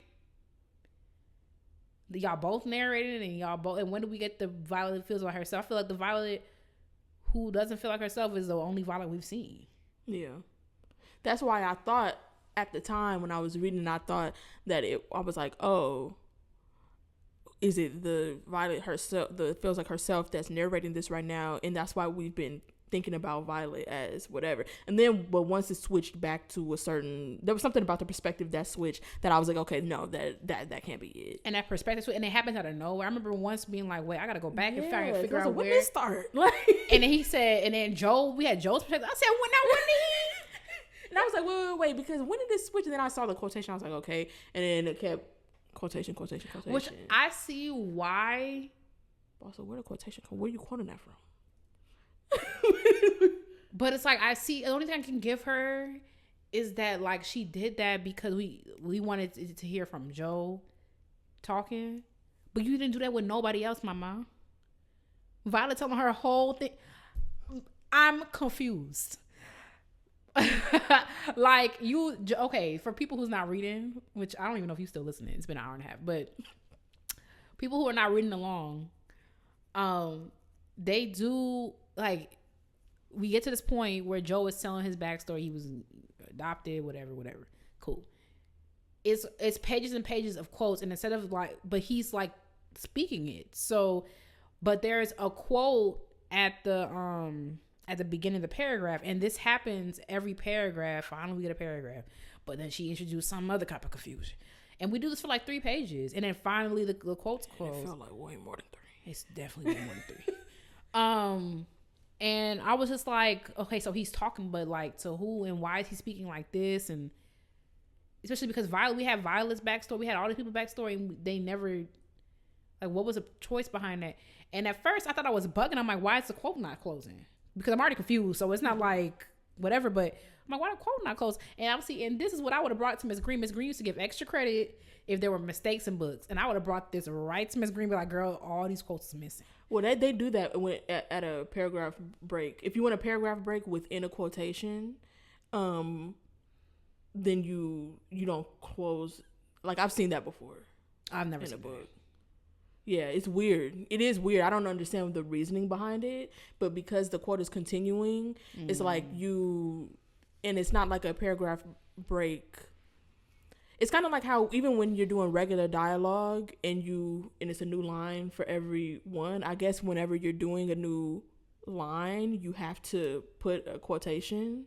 But since it's still the same person talking, they don't close the quotation. I've never seen that. And I guess maybe it's because that, like, if you want to start at a paragraph break so that you will know that this is a quotation, say you stopped in the middle of, like, since it's the whole page is a quote, say you stopped in the middle of the page at a paragraph break and you close the book and you come back and you start in the middle of the page, like, you might not remember that that's in the middle of a quote. So there has to be another indication that that isn't a quote. I was thinking the thing where you put it skinny in the middle of the page, and I'm like, why shouldn't you just do that? But that's for like research and girl, I don't know.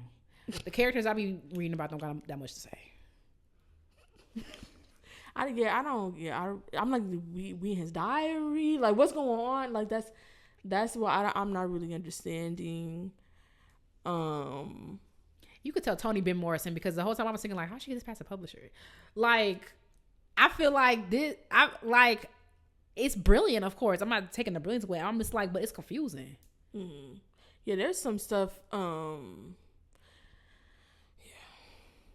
I was like, ooh, like the way you said that was tea or something like that. But it's like sometimes I'll be floating in the abyss a little bit. I'm not gonna lie, send me a life raft, girl. And now we talking about, who is it? Curly gray head. What's his name? Golden Gray. Who's it's Golden Gray mixed? Mm-hmm. So the mama white? Yeah. Okay, I missed that. So yeah, because it got to be, because then she was referencing people and then didn't say who it was. So afterward, like, things got kind of mixed up. So basically, he's the son of Violet's grandmother's master.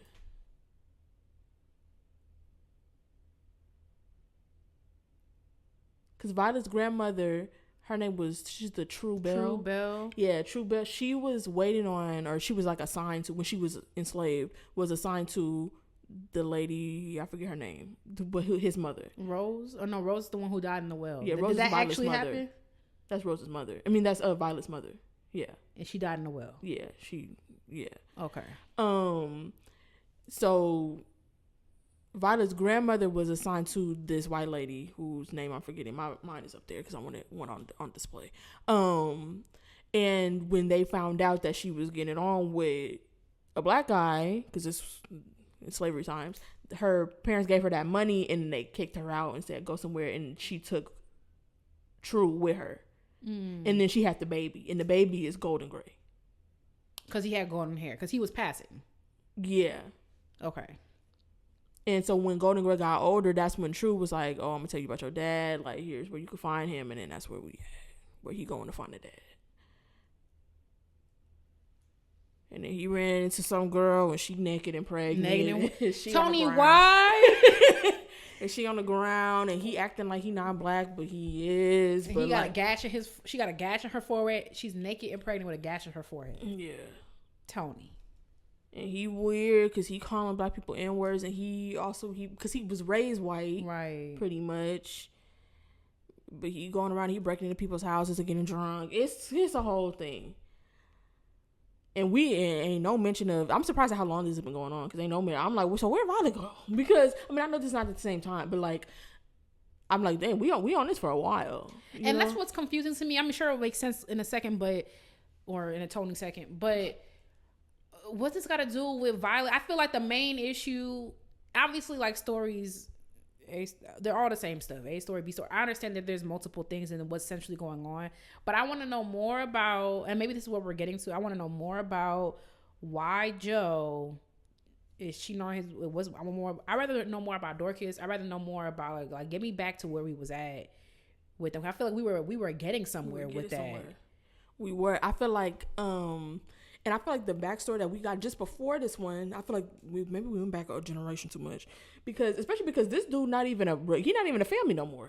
I'm gonna say if Golden Boy don't own the apartment building, I don't want to hear about it. Like I would, because when we went back and we were talking about Rose and them, I was like, oh, okay, because that's fine, because now we getting insight into some of the trauma that Dorcas went through. She found her, all that type of stuff. Like, that's crazy. We found out, the situation being, it's more context for her, raised by her grandmother, what her grandmother went through, how her mom was like basically nonverbal, and then she offed herself, and her dad was a Rolling Stone, and he was involved in a political party. They drove him out. Like, that's all context. I was like, okay, now we get it somewhere. I'm about to say, because I'm like, that her mom had mental health issues. I was like, okay, yeah, exactly. And then we found out how her and Joe met. It was like all this stuff. I was like, okay, we could do that. And now we talk about Golden Boy. If Golden Boy don't live next door, I'm telling you, Toni, he better live next door. I need to know why we talk about this man so much. Maybe that little boy. I think I might have read a little head, so I ain't gonna talk about that. The little boy's at the end of the chapter, or the beginning of the next chapter, at the house. He's at the end of the chapter. Is that Joe? No, right? Why are we talking about Golden Gray? Maybe it's Joe, because I feel like, or maybe if there was something where True Belle had a more of an impact on his life. I mean, we were just going to, or maybe, wait, no, that wouldn't work out math-wise, would it? Because that would be his dad. No, but then, actually, it could work out math-wise, because True Belle was, depending on how old she was at the time, because, Joe was adopted, so maybe there's something going on there, because he never knew his dad. Golden Boy never knew his dad. It's not his name. That's not his name. Golden Gray. That's what it's going to be. He never knew his dad. Joe never knew his dad. What's the name? Dad and Rolling Stone. Like, maybe there's something there. I don't know. We gonna see. We gonna see. But it's interesting because you know how I said I thought the city was New York City, and I still do think because they mentioned Times Square or something like that. But what I don't understand is because I thought I was onto something. I thought they were in St. Louis. Because Joe talked about that riot that he was in. And then he said, and then 2 years later, in 1919, I said, okay, so in 1917, I looked up a race riot, and there was a race riot in St. Louis. And I was like, that seems like something, because they also she referenced the Readjusters Party, which is an actual thing that happened, because I looked that up too, because I wanted to, because they said they drove Violet's dad out of their town because he was involved in them. So I just wanted to see what their politics were. So I was like, okay, so it looks like they're, more or less, she's referencing things that are real, like so I thought, I was like, maybe they in St. Louis, but maybe there was also, or maybe she made that race riot up, or it's just part of the story, or there was another one in New York. I don't know. That was just the first one that came up. I thought I figured something out. My bad. I remember reading that. I didn't stop to look it up because I was already going through enough, but I feel like under normal circumstances I would have been curious, but I just was like, I needed a break from my phone. But I feel like why I stayed with New York, even though I just don't understand why she won't just say New York. But once she said something about Times Square or something, I was like, okay. No, she said something about Staten Island. But why won't she just say New York? And watch when I look it up, it's gonna be like, oh, it was just one. I just decided to call it the city. Like, okay. But I think something made me be like, I thought it was still in that like southeast region because something with the Baltimore thing, and then they went back south, which St. Louis is south, but it's also like Midwest type. So like, I just kept it in that little area. Yeah. Especially, I stopped guessing where her after. I thought it was. I'm gonna look up the Tenderloin because I literally thought that was in San Francisco because of that whole that Tenderloin mention. So, girl, I don't know. I'm just bobbing and weaving. Whatever Toni say, I'm just sure. I mean, it's good. I want to know. I want to know more about Violet. I think Violet is just got a lot going on, and of course she can't get no help in this time period. Her sleeping with the doll or cradling the doll, and then they glossed over the fact that she cheated on him back. They glossed over that, right? Yeah, she cheated on him back because at first I didn't catch. I thought she said she was thinking about it, but then the way they phrased it, I'm like, no, she did it. But like, what about that boy? Is he Golden Boy? Oh yeah. Oh girl, I don't know. No, that can't be. I was gonna say, is she the pregnant one? What pregnant one? The pregnant girl he found? No way, right? No, I don't think so. I don't think. You never know. Because she gonna be like, because there was someone named False Red who brought Fuchsia to. Oh, I didn't even think about that. Yeah, they both have colors in their names. Toni Lover, I don't know how she be coming up with these names. And then also that's another thing, we just don't know what the time. Maybe there might be a little bit of a reference to the time because no, it couldn't have been that. It couldn't have been Violet. It couldn't have been because if I'm trying to, from what I remember, unless I'm missing anything, I know that at least what I'm about to say, at least this is true about the time period. True gave Golden Gray the directions to meet his dad, which he said that he got 2 days before he left. So she had just given that. So that means that had to have happened before she moved down south to raise Violet and them. Yeah, okay. So because I was trying to get a gauge on how old people were at this time, where in her life does this fit in? Now that makes that puts into a perspective. She would have been a child when whatever's happening right now is going on. See, and I gotta pay closer attention because I thought this was happening at the same time. I thought Golden Gray was. I thought they was in that living situation that they were already in when Golden Gray, but that doesn't make sense because her grandmother was the one that wouldn't make taking sense. Care of him. Yeah. Now it's like every time we introduce a new character, now we're getting the backstory kind of, because it's like, well, we were starting to get more. We've gotten a little bit of backstory on Joe, and we got more on him in this thing that we just read. And then we got some on Violet, and then they started talking about her mother, then they started talking about her grandmother. Now we talk about her grandmother's master's son. So now maybe we talk about his friend. I'd rather hear more about Alice and Dorcas and Joe. And we still don't really know why you killed her. I feel like you introduced that this really juicy thing, and then we haven't talked about it for real since. I want to know what she said to him, because we know like he killed her presumably because she was trying to leave him, because he said that like, I don't see he was stalking her. You weird. Real weird. He was talking about how it wasn't adding up. He was trailing her and it wasn't adding up. The dude with Golden Gray's dad, he's a tracker.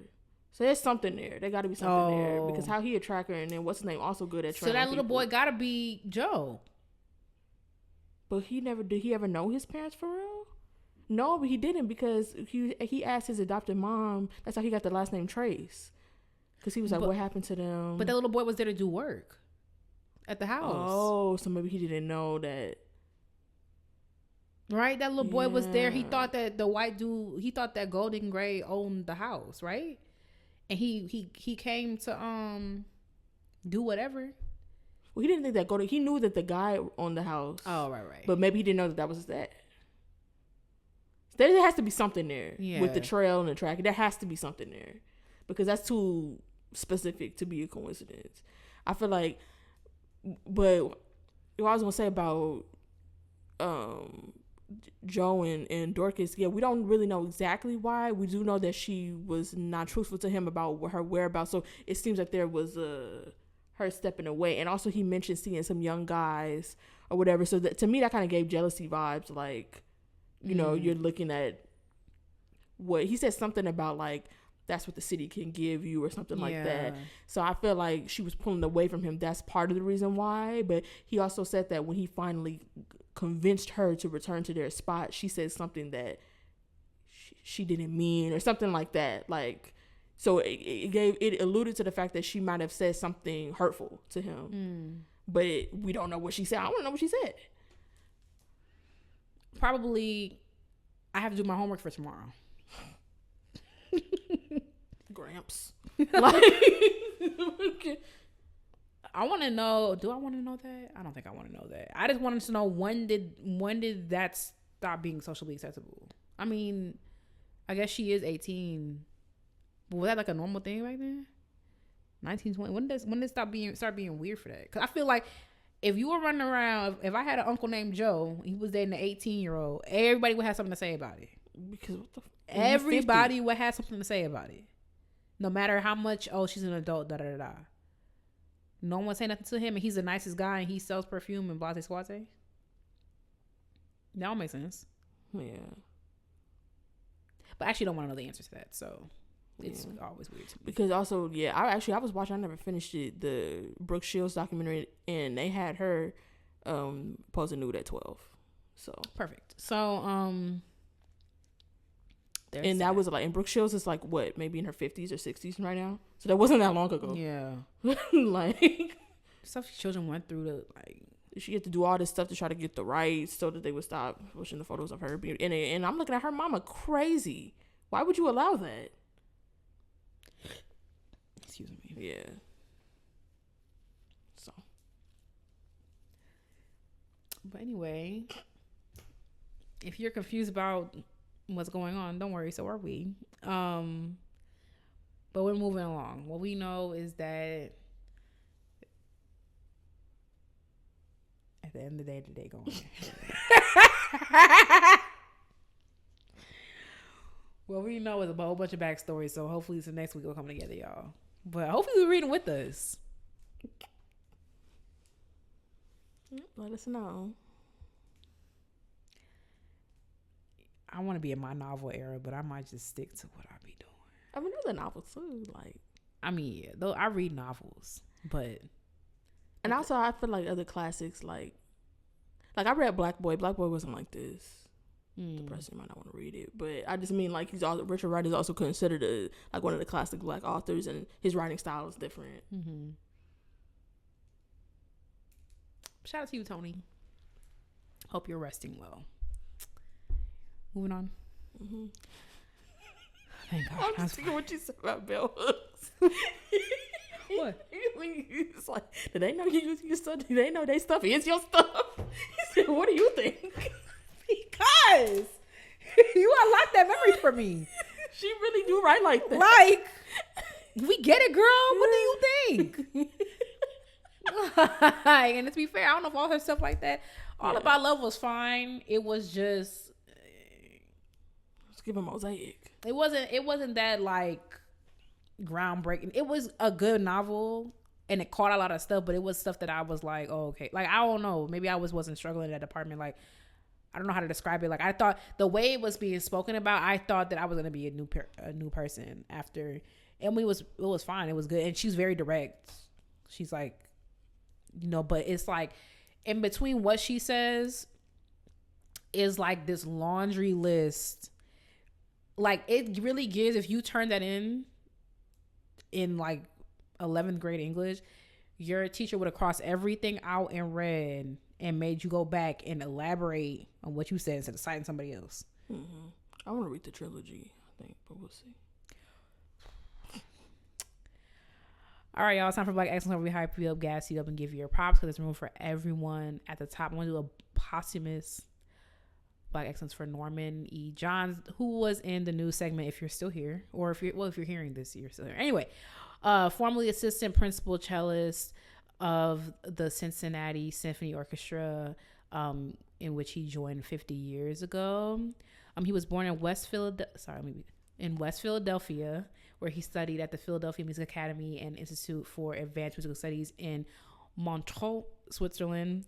He helped establish the Norman E. Johns Chair Award in 1995, offering scholarship support to musicians from underrepresented backgrounds in the Cincinnati Symphony Youth Orchestra program, and also mentored pre-professional musicians through the CSO's Diversity Fellowship program. So, in 2023, he received the Rosa F. and Samuel B. Sachs Fund Prize for his artistic accomplishments and contributions to the cultural life of the Cincinnati regions. And I really want to share this quote. I thought it was very sweet. He said when he retired, "I've seen the music world become more and more like family. You discover that you have cousins of all shapes and sizes and colors.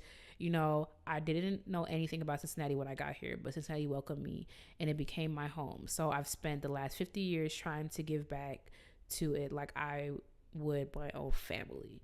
So rest well, Norman. Thank you for your contributions. And yeah, there's that. Period. My piece of the week is going to be Bottesini Elegy, dedicated to Norman. Aww.